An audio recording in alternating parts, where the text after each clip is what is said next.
You're listening to Members of the Jury, the show that takes you straight into the trenches of justice, where the passion, players, and consequences are real. Each episode, we examine current events happening in the system. From the battles in courtrooms to the streets demanding reform, we bring those stories here to you, the members of the jury, because we aren't afraid to take it to the box. Welcome back to Members of the Jury.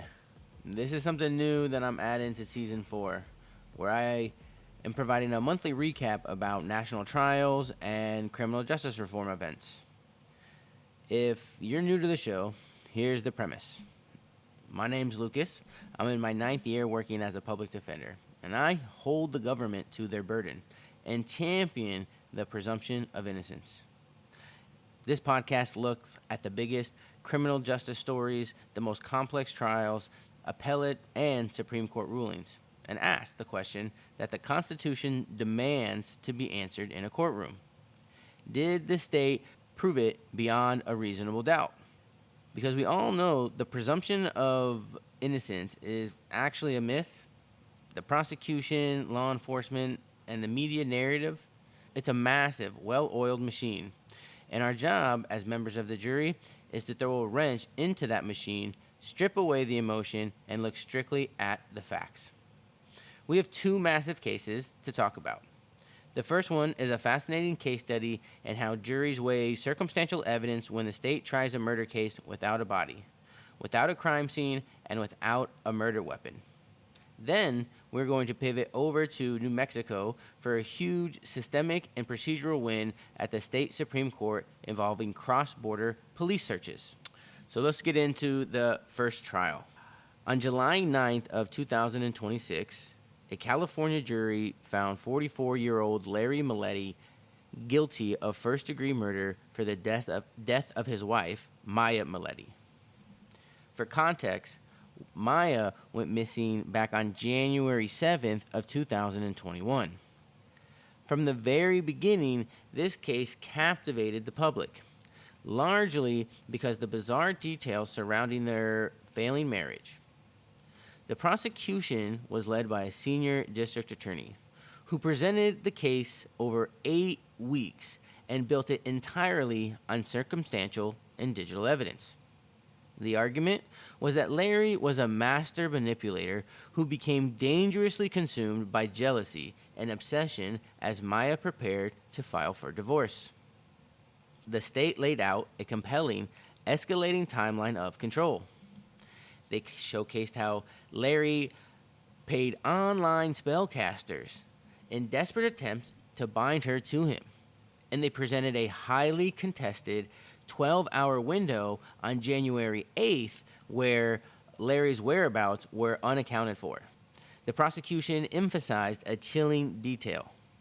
His frantic communications with those spellcasters abruptly stopped the moment Maya had disappeared.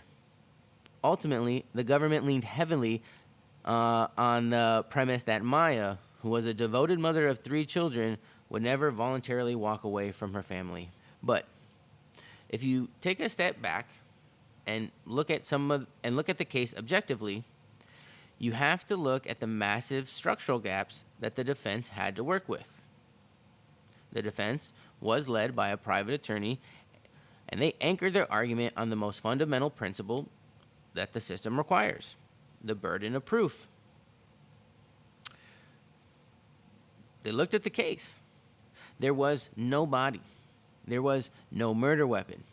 Investigators never recovered a single drop of blood, DNA, or direct physical evidence linking Larry to the murder.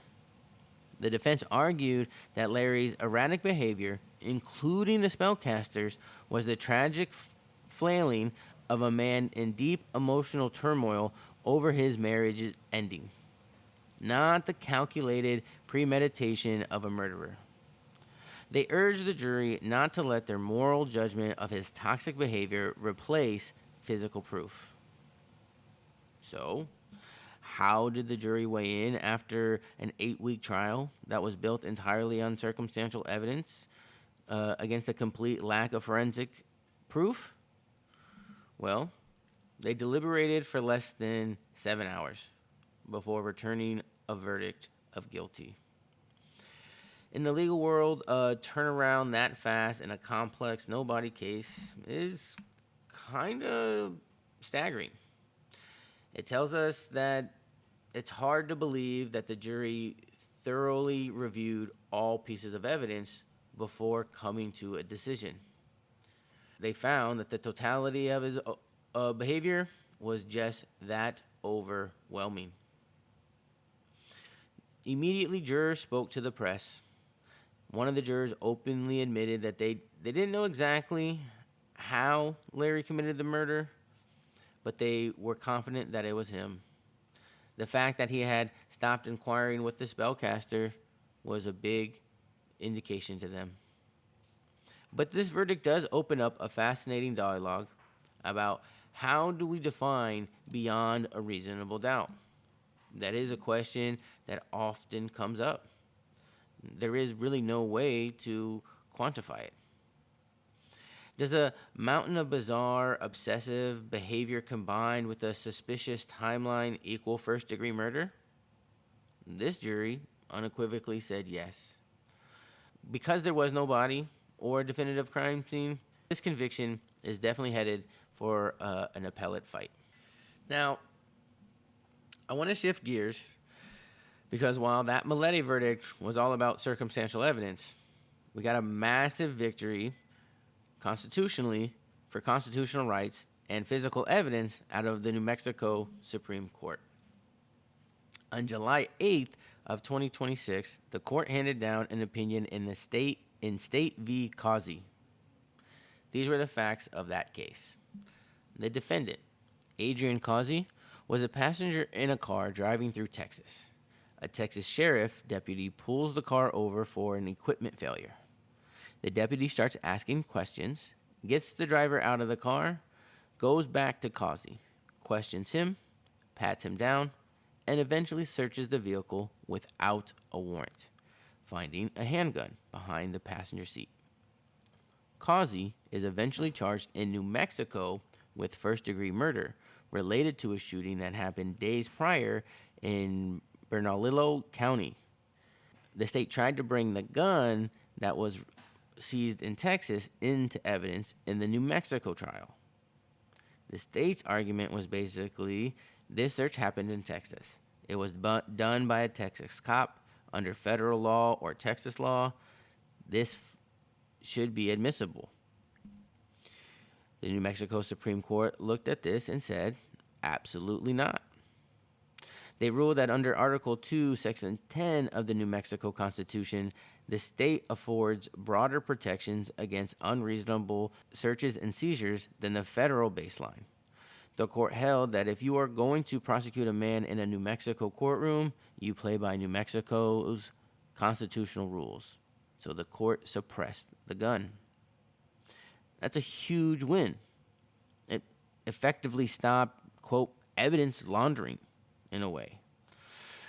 Law enforcement cannot just rely on the looser constitutional standards of a neighboring jurisdiction to pull in evidence that they would never legally be allowed to gather in their own state. It's a massive win for the exclusionary rule and a great example of a state Supreme Court holding the line on due process. Now, that's pretty much it for the month of July. In the next monthly breakdown, we'll be able to cover updates on two nationally followed cases. The first is the Lindsay Clancy trial that's currently happening in mid-August, and additionally, there's an update, or what appears to be a likely update, in the Luigi Mangione case. We will be covering the Lindsay Clancy trial, which is in Massachusetts. The case is a tragic and incredibly difficult look at mental health in the criminal justice system. The prosecution is arguing premeditation by showing the jury's internet search histories and analyzing digital forensics. The defense maintains that she lacked criminal responsibility, completely overcome by severe postpartum psychosis and overmedication. We're going to look strictly at how the court handles the defense, the battle of the psychiatric experts, and what ultimately the verdict will be. Additionally, we'll get a look at the Luigi Mangione proceedings. Mangione is accused of the 2024 fatal shooting of the United Healthcare CEO, and as of this week, he is positioning himself in plea deal negotiations in his federal case. It is massive curveball because if there is a resolution in the federal case, it could result in the dismissal of the state case. Now, there's been different strategies floating out about how they will be able to circle back to the emotional distress defense, whether it will be used at the sentencing of the federal case because it couldn't come in at trial, or if they move forward with the New York trial and where they can present it as a defense. As we sign off, I want to leave you with the same thought I carry into the courtroom every single day. We must hold the government to their burden. That includes the prosecutors, investigators, and law enforcement, because they never stop coming. The criminal justice system is a relentless engine that must be held accountable. As citizens and as potential members of the jury, you always have to question the machinery of the government. You have to push back on the narrative. It is our absolute duty to demand that the state does the work, that no corners are cut, and that every single case, no matter how unpopular the defendant or horrific the allegations are, that case is proven beyond a reasonable doubt. The moment we stop holding the system to that standard, it will just roll right over us. Thank you for listening. Keep asking the hard questions, know your rights, and exercise them. And as always, take your matters to the box.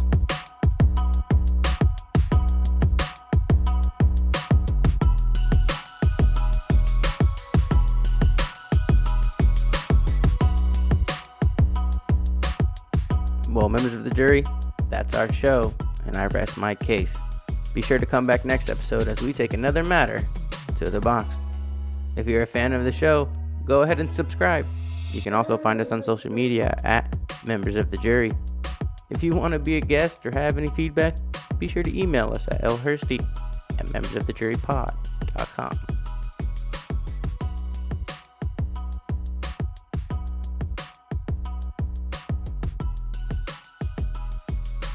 The information in this podcast is provided as general reference work as a public service. The audience is advised to check for changes to current laws and to consult with a qualified attorney on any legal issue. The use of this material does not create an attorney-client privilege in any fashion with the podcast, the host, or the guest. This information is for educational purposes only, and no one affiliated with the podcast may be held liable for any decision made based on this information.